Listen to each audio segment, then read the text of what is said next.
Hello, everyone, and warm welcome to the London School of English Live. In our interactive sessions here each week, we give you the opportunity to connect directly with our expert English trainers, improve your language, and ask questions. So after each session, you feel more confident in communicating in English. In today's session, you will hear great tips and useful expressions for your work telephone calls. If you have difficulties expressing yourself over the phone or in understanding another person, this is exactly the session for you. And just before introducing my wonderful colleagues here, I would like to welcome everyone joining us right now, our alumni and new and familiar faces from our language learning community. If you're new here, the London School of English is the oldest accredited English language school, and here you can improve your general, business, legal, and exam English both online and in virtual groups. And from August 31st, in our face-to-face classes here in the beautiful center in London. So you can find more information about this on our website, londonschool.com. Now, I'm very excited to introduce two of my colleagues, our expert English trainer, Linda Stott, who has been teaching business English for many years. Hello, Linda. Hi, Olga. Hi, Corinne. Yeah. And Linda really understands the problems that you might be struggling with when it comes to business English and telephone calls.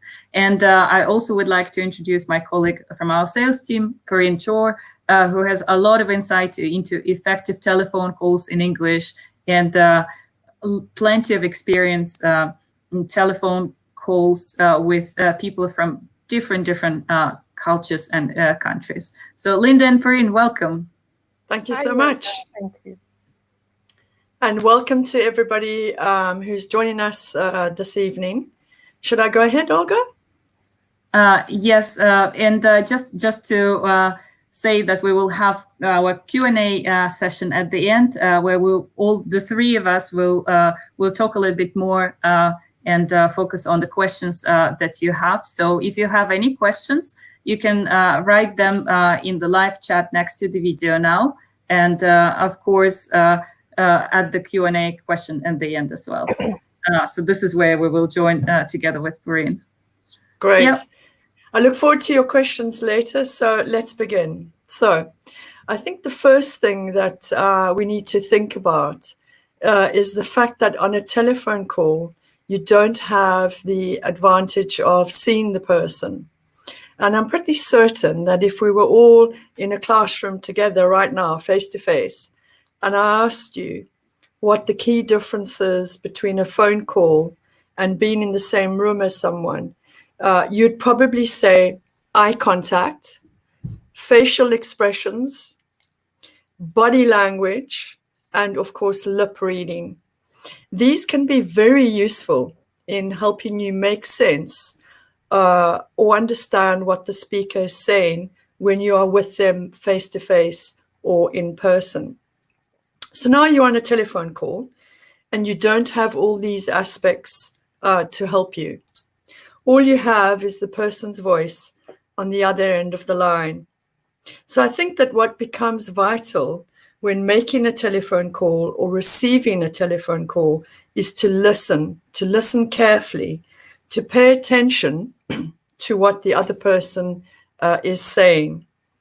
Don't spend time feeling stressed about your English or trying to plan what you might say next, but rather focus on listening to the person, clarify, check, understanding, and repeat any key information which is given to you or which you give to somebody.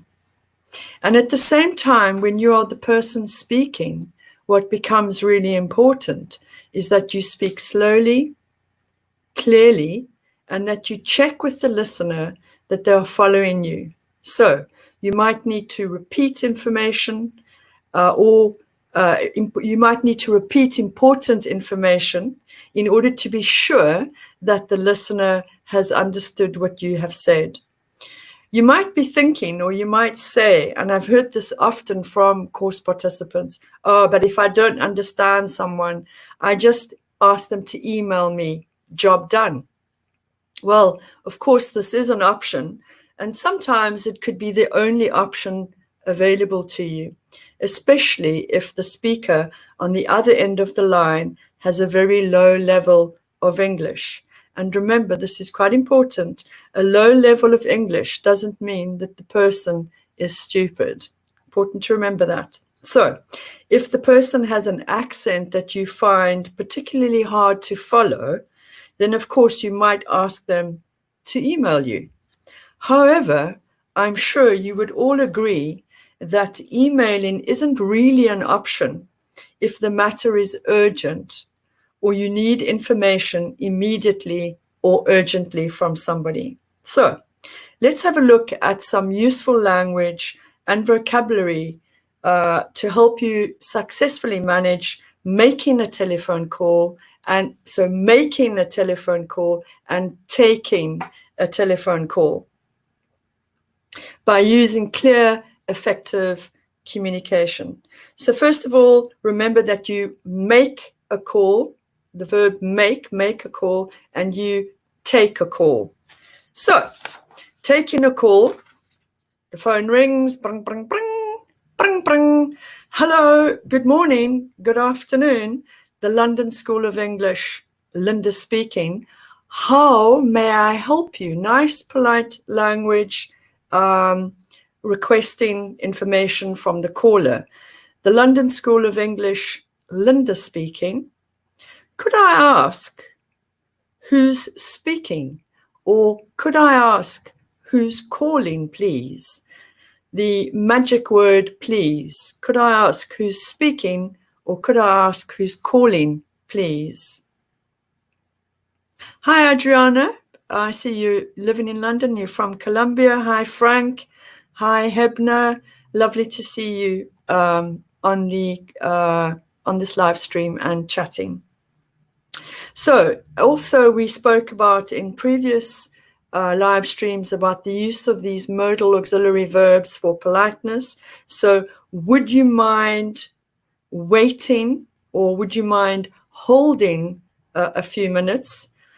I'll just put you through.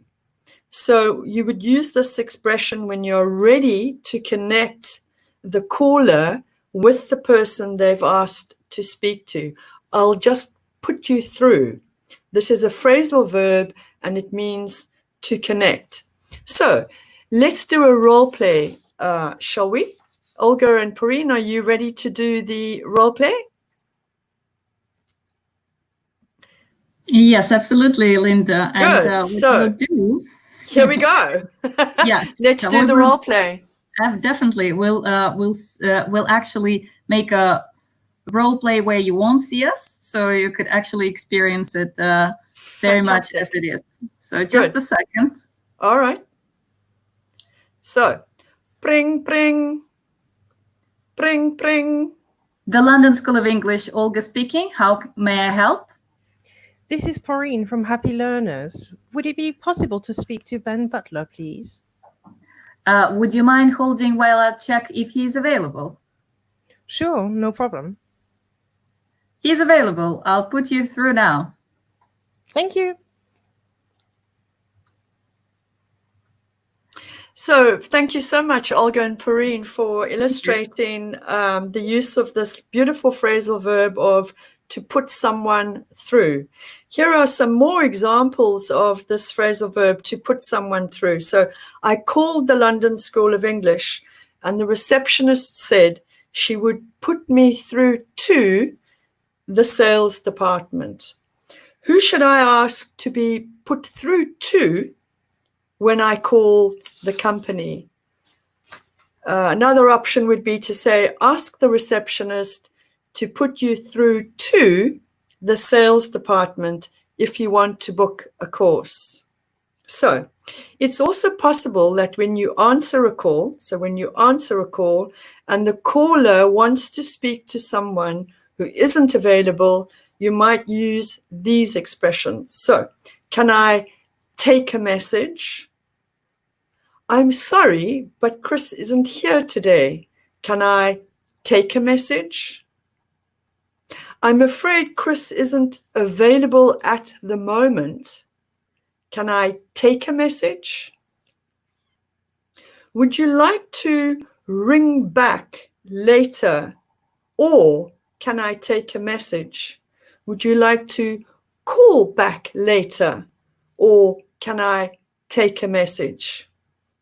Of course, if you know why someone is not available, you might say, I'm afraid. Nice softening language used when you're going to give some bad news. I'm afraid, or I'm sorry.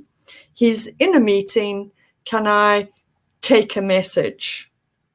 So it might be a good idea to ask the caller to spell names of places, etc., to be sure that you have the correct information.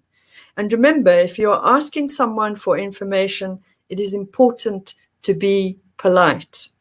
So, nice use of modal verb for professional, polite language. Could I ask which company you are from?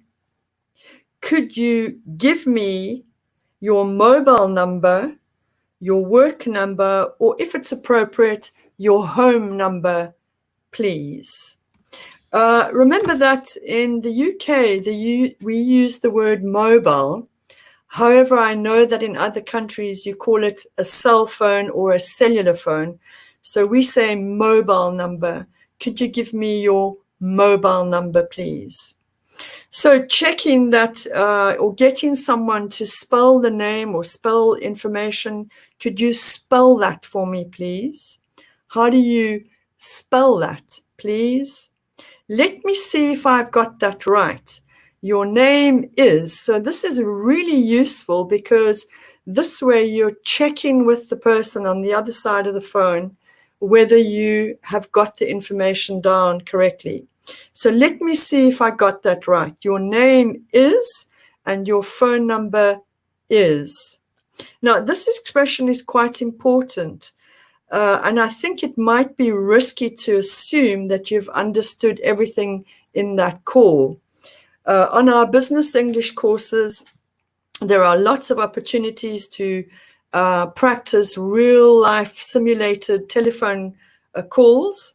And in my experience of teaching this course, often, in fact, very, very often, during the simulation, the person takes down the message incorrectly, they get the dates wrong, they get the times wrong, and they get the names wrong as well.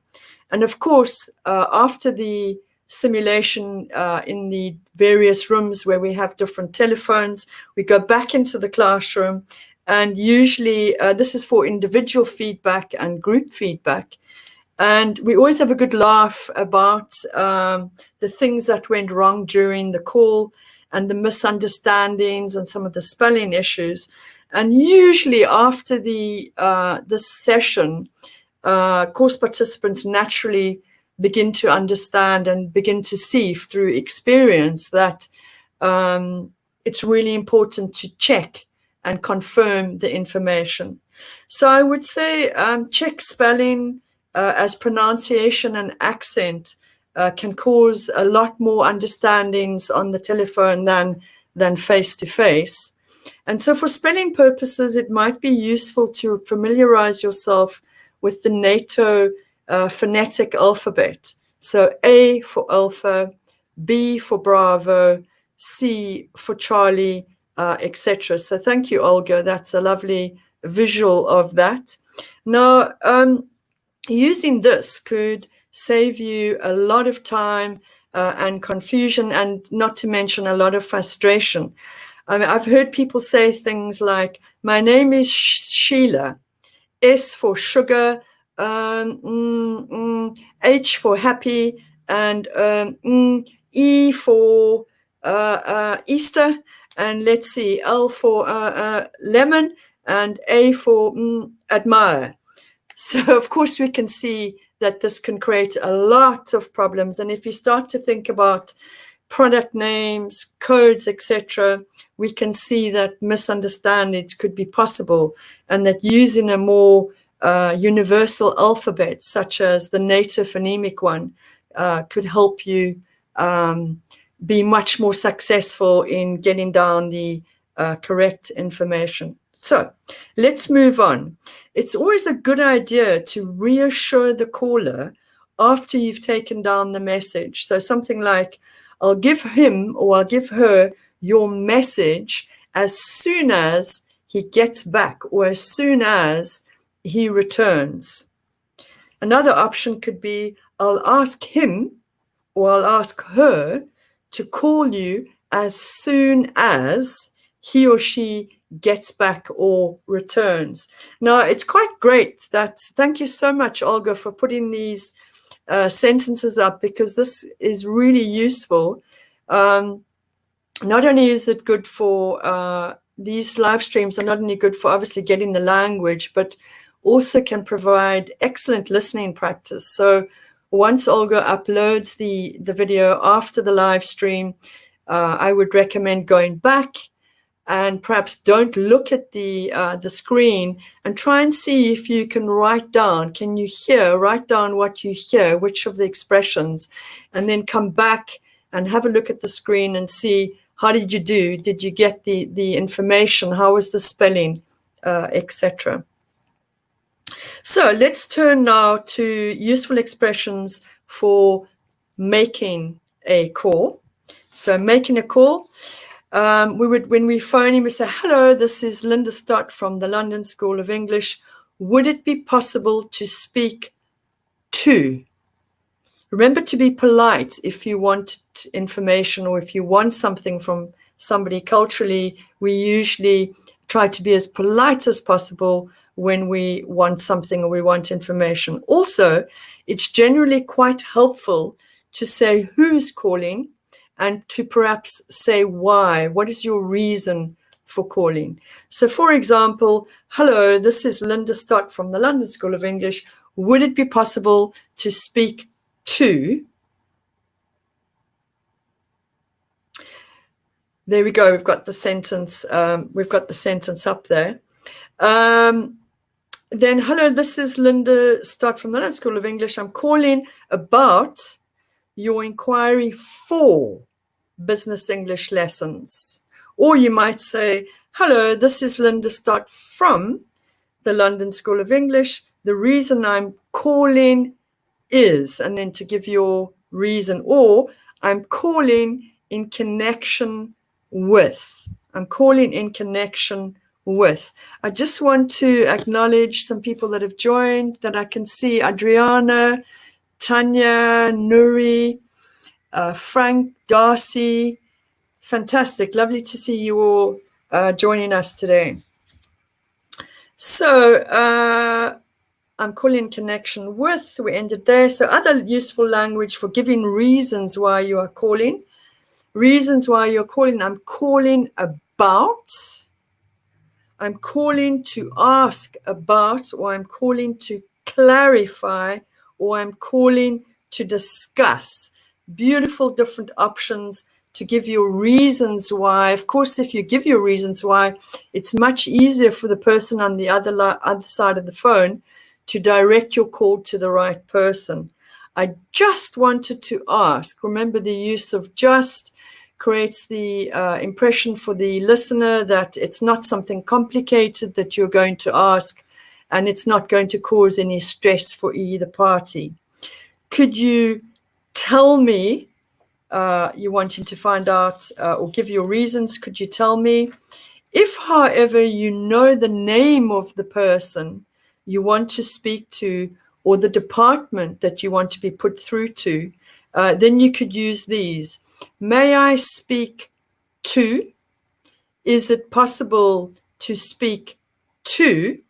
And of course, if you have the name, it would be, I'd like to speak to Ben Butler, please. Of course, if you're going to use this expressions, I would like to speak to Ben Butler, please, you would use this expression if you are certain that the person is available to speak to you, perhaps because he or she is expecting your call. So if you call a person on their direct number or on their mobile phone directly, it's always a good idea to politely ask if they are available to speak to you, unless, of course, they are expecting your call. So you could say, is this a good time to talk? Are you in the middle of something? Is this a convenient time to talk? This is always useful because sometimes you call somebody directly. We can't always assume that they're just available to speak to you. And this is a nice, polite way just to check, is it convenient for this person to take the call at this point in time? So, of course, when you make a call or take a call, you might have problems hearing the other person. And in this case, these expressions might be handy. Sorry, remember, nice, magic, polite words. Sorry. Sorry, could you speak a bit softening language, a bit louder, or could you speak a little louder? Would you mind speaking up a bit, please? So we use this a bit and a little just to soften the fact that we're asking somebody to do something for us. Or we might say, I'm sorry, I'm afraid. Nice, polite language when we want to give something that might not, that sort of not necessarily bad news, but not good news. I can't hear you very well. Sorry, could you speak a bit slower, please? I'm sorry, it's a really bad line. You keep breaking up. Now, breaking up is a phrasal verb which has several meanings. However, in this context, it means that your voice can no longer be heard clearly. And this is quite often due to a technical issue or a bandwidth connection problem. So earlier today, I was speaking to somebody and all I heard was, that sounds good. Okay, bye. And I was like, no, you're breaking up. You're breaking up. I can't hear you. So then when there are gaps in the connection, you would say to somebody, you're breaking up. The line is very bad. Can I call you back later? Or can I call you later? Of course, nowadays we use our mobile phones so much, and you might want to be making a call on your mobile phone. Your battery's starting to get very low, and this could be a reason why you would need to end the call, and you could say, sorry, my battery is very low. Can I call you back later? Nice expression and clear. It's very clear to the caller. Remember, keeping the sentences as simple as possible and as short as possible to make sure that the person who's listening to you can clearly get your message and understand what you're saying. Or the person you're calling might not be available when you phone, in which case you might use these expressions. Could I leave a message for him, please? Or could I leave a message for her, please? I would like to leave her or him a message. Could you please ask or tell? This is now when you want to leave the message. Could you please ask or tell? Could you please let him or let her know that I called? This is quite useful because maybe you want to, it's quite important that you get hold of this person and perhaps you'd like to find out exactly when they are available, in which case this is a useful expression. When is a good time to call him or to call her? This could be useful because, of course, the person will say, 9 o'clock in the morning is best or afternoons are best. So that's a nice sentence if you need more specific information. Or you might want to say, when is he or when is she going to be back in the office? Of course, we've talked about taking a call, we've talked about making a call, but here's some useful expressions that you might use for during the call. So, of course, making requests using the magic words of could and please. So, could you? If you want to request some information, could you, whatever it is that you're wanting to request, could you send me an email with all the details, please? Remember, we spoke about this in several other sessions about this use of the could to sound polite. And of course, when you're requesting stuff, requesting information, it's really important to be polite. So could you confirm that in writing, please? Lovely expression. Could you confirm that in writing, please? Would you mind sending me the report, or would you mind sending me the information again, please? Are you able to? This is a lovely fixed expression that you could use and then fill it in whatever you're needing to request or check with this person. Would it be possible to? Usually also we're on the phone and we're needing to make arrangements. So these expressions could work quite well for making arrangements. Would the first week in September work for you? Work for you. Would it be suitable? How about next month? How about next week? Does that suit you? Does that suit you? Is it convenient? Is it acceptable? Are you free? Are you available? And this is a lovely expression, nice and polite, good use of modal auxiliary verb shall. Shall we say the 23rd of September? Of course, a lot of people just say 23 September, but the use of the 23rd of September makes it nice and professional and formal and polite. If you're not sure and you want to get recommendations from the other person, you would say, what would you suggest? What would you suggest? Alternatively, you might ask them for options of places. So do you have a time in mind, or do you have a place in mind that we could make an arrangement? Or perhaps you've made an arrangement and you might want to change the arrangements you've made, in which case you could say one of these. We have an appointment for, let's say, the 25th of September, but unfortunately, remember, unfortunately, nice, polite language when you want to break bad news. You could also say, but I'm afraid I can't make it at that time. Nice expression, nice and polite, nice and professional. Of course, if you'd like to offer another date, you could say, would tomorrow at 10 a.m. work for you? Or would tomorrow at 10 a.m. suit you? Sometimes you're wanting to change the arrangement because something has happened. And this is a common expression that we would say, something urgent has come up. This expression, come up, is a phrasal verb, and we use it a lot in business English. Can we reschedule?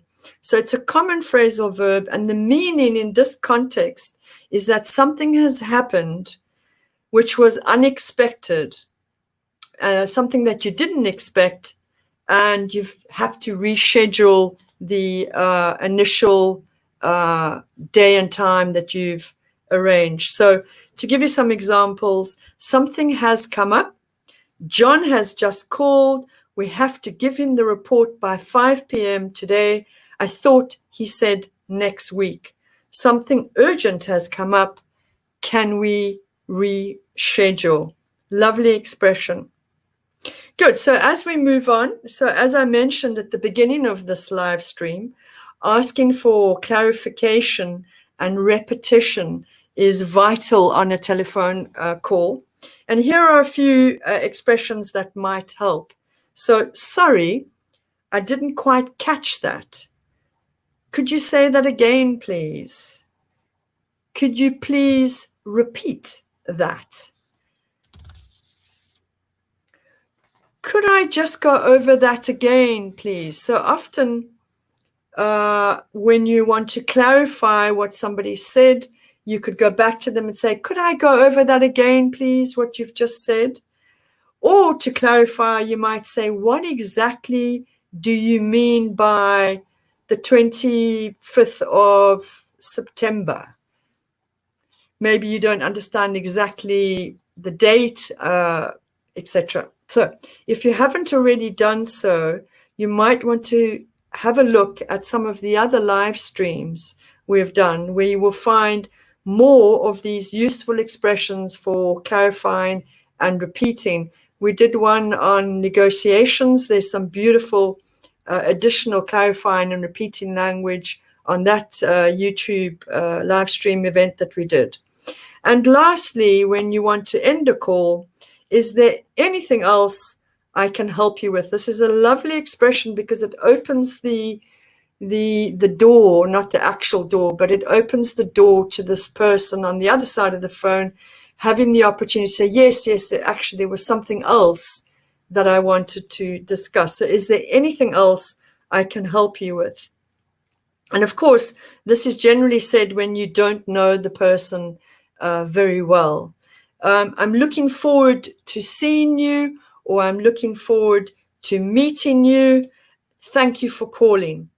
Remember that even if you don't feel confident using these expressions yet, knowing them will help you understand them when somebody else uses them. So thank you for your time. And now it's over to you. Thank you very much, Linda, for these very useful expressions. And we hope that after this live stream, you would feel more confident in speaking English on the phone. And we have some of our viewers who are actually saying that. So Tanya is saying that she believes that fantastic. After this class. That's the aim, Tanya. That is the aim. Woohoo! Well done. Well done. And also Imran Khan from Bangladesh is saying that it's a very useful class. And Linda, it's great to have a lovely teacher. Thank you so much, Imran. So thank you, it's very Imran. Kind of you. And it's been really great to see people from different countries joining us for the live stream. Some people that we know, Frank Kunz, who is always here. Some people that I think are new on many live streams, like for example Nuri Miranda Soto or Darcy Rodriguez de Oliveira from Brazil. So we've got people from Colombia. Some of them live in London, so this is really good to see. Fantastic. And just to kind of dive in straight into the questions. Yes, let's do that. One of the questions is from Adriana Martinez. So, Linda, what would you say? What would be your tips? That's very fast on the phone. Yeah, Adriana, that's a really good. It's a really good question because I think some people naturally think that if they speak very fast in a new language that they're learning, that they're going to sound really brilliant. But very often that's not true. The best option is to obviously speak really, really slowly, take your time. And of course, as you say, what do you do when people speak really fast and you're battling to understand for many reasons? Your English level might be really high, but perhaps the other person's pronunciation isn't brilliant, or perhaps their English isn't. There could be all sorts of reasons. But I think it's probably not useful to ask them in that sense, in that context where they're speaking very fast. It's not useful to ask them to rephrase it. I think if they're speaking really fast, perhaps you might rather say something like, sorry to interrupt you. Could you speak a little slower, please? And I think that's far more useful, because immediately if I was speaking really and you ask me to slow down or to speak a little bit slower, immediately I'm saying, oh, I'm so sorry. Yes, sure, I'll speak a little slower. Whereas if you ask me to rephrase it, I'm just going to say it out of, yes, of course I'll rephrase it. So it's not useful. It's not going to help you. So I think it's important to rather, naturally I don't know what it is. When we learn a new language, forget about all the strategies. If I was talking to Olga or Porine, and suddenly Porine or Olga started talking really fast, I'm sure you'll agree with me that if anybody in your mother tongue language is speaking really fast, you'll say, whoa, could you slow down a little bit? Somehow when we learn a new language, we just forget that this is a normal strategy. It doesn't show that your English level is not good. Use the strategies. Remember to use the strategies coping strategies that you naturally use in your mother tongue language. No one's going to go, oh, his English is so bad, he keeps asking me to slow down. No, brilliant. He understands me, I understand him. Success. Hopefully that answers you, Adriana. Yeah. I had Adriana on the phone yesterday, so I hope it wasn't about me. I'm sure it wasn't, Adriana, Porine. if I speak too fast, tell me. Yeah, no and I think it's absolutely crucial. And also, I think immediately you have a problem, whether it's on the phone, face-to-face, whatever it is. Don't wait until 10 minutes into the conversation and you're sitting there exploding with not understanding and then say, sorry, I don't understand. Because at that point, how far back in the conversation do I need to go to tell you what we're talking about? The minute that you don't understand somebody, or the minute someone speaks too fast, or whatever it is, the minute you lose that understanding, you need to stop the person and bring it back and slow it down, or check understanding, clarify, because at the beginning of a conversation, you've got less to unravel. 10 minutes into a conversation, everyone is lost and it becomes a complete disaster. So I think address it straight away is my suggestion.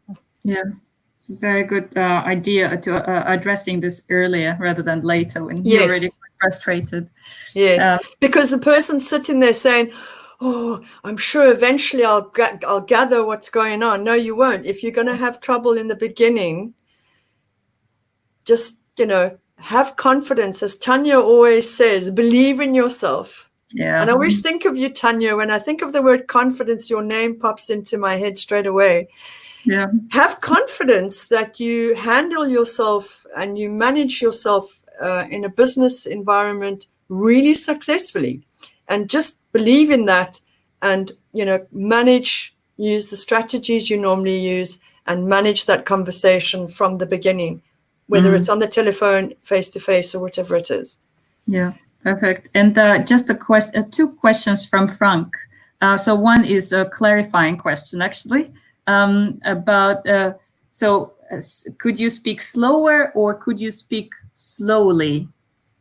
Is it? Yeah, I think could you speak a little bit slower? Mm-hmm. Because slower is an adjective, is a comparative adjective, whereas slowly is an adverb. So could you speak slowly?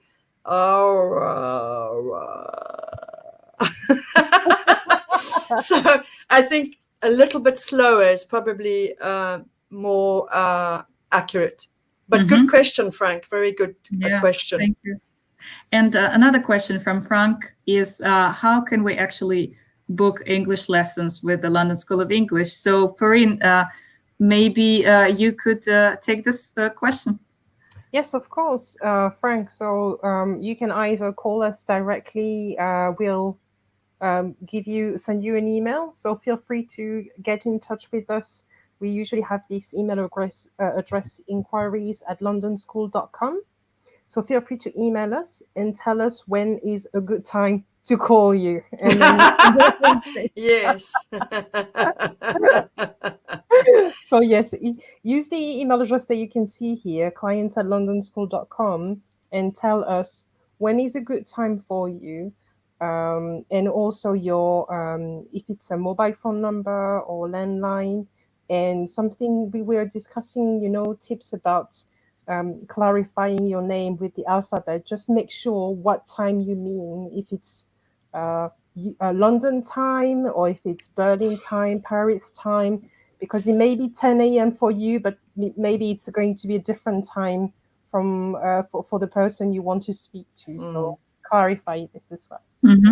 Yeah, and we were talking about this earlier, Poreen, about numbers, giving numbers and how important that is to, you were talking about in the differences between French and English. Exactly, where you would bundle up digits. So instead of saying 11023, you would say 1023, and then it gets into like big lumps which are very hard to understand. So in English it's very easy, just give the single digits and people will understand. Yes, I heard one person say, yes, my number is 250,000. Ooh, hang on a second, what are we talking about? And also you made a good point about earlier you were talking about, making sure about that you know how to spell your name. So again, using the alphabet. So very often people don't think about it. And I've seen this on the this live simulation role plays at school, and the guy's sitting on the phone, and he says, the other chap says, could you spell your name? And he says, yes. And he starts spelling it, and he goes, Y. And the guy goes, oh, so your name is Greg? No, Y, because of course Y is the letter Y, yes? Yes, yeah, I think it's in the alphabet. It's French, isn't it? Yeah, yes, exactly. Yeah. So in French, the letter Y is Y. So he was going Y, and the guy's going, oh, so can I tell him Greg called? So you think you've got a control over it, but I think learning this NATO phonetic alphabet is really important, and making sure before the call that you know what you're doing. Yeah, definitely. And I think there are so many, unfortunately, we only have so much time, so little time in the live stream, and there are so many more things that we can learn in terms of how to be clear, how to kind of know how to use English and intercultural aspects as well. Absolutely. People from with different accents and different countries. So we hope that this session today was useful for you, but of course it's a learning journey. And one last question, Linda and Poreen, to both of you, but maybe if you can try and answer it quite briefly, because we don't, we have only so little time. So for those, we've got some people who use English in the telephone calls almost every day. But then at the same time, we have our viewers in the English learning community who only use this once in a while, for example, maybe once a month or once in 2 months at work. So, and they're kind of missing the practice. So what would you advise them? I would personally recommend just checking with a friend instead of texting each other on WhatsApp or on your mobile phone. Just try and pick up the phone. Make sure you don't have the video on, so you're doing this with in real life conditions basically, and just try and have a chat. Try and use those expressions that Linda underlined and make it a real life role play. Ask a good colleague of yours as well. Even if you both speak the same language, just try it in English. And if this person has a better level of English, then that's even greater. So just try and make sure that you practice a little bit every day if you can at work, or even with anyone that that in this live stream session as well. Just try and use it a little bit every day, obviously, and make sure you don't have the camera on, because that's you can rely on. Exactly. Yeah, you can lip read a lot. It's interesting. I never realized that, but a lot of course participants have said that they watch people's lips to sort of lip read to get a sense of what the person is saying and to understand. And then, of course, as we said, suddenly you're on the phone You have no, lip reading. You have no facial expressions. You can't make eye contact. You can't read, the body language, et cetera, et cetera. So I think what you said as well, which was a good example, Poreen, is, maybe phone up an English-speaking place. You used the example of when you were at university and you called. Exactly. I was filling in an application form and I wasn't quite sure what I was doing, and I didn't have anyone to ask to. So I called the university and I made sure that I was well prepared. I knew who I wanted to speak to and what I wanted to ask. And that made it so much easier because I knew what my goal was, instead of, like you were saying, if you don't know how to spell your name, you're getting quite stressed and you're and distracted. Exactly, and distracted. So make sure you're well prepared and make sure that you're asking people to repeat or to talk slower. Again, you would do this in your mother tongue anyway, so it's English is no different. So yes.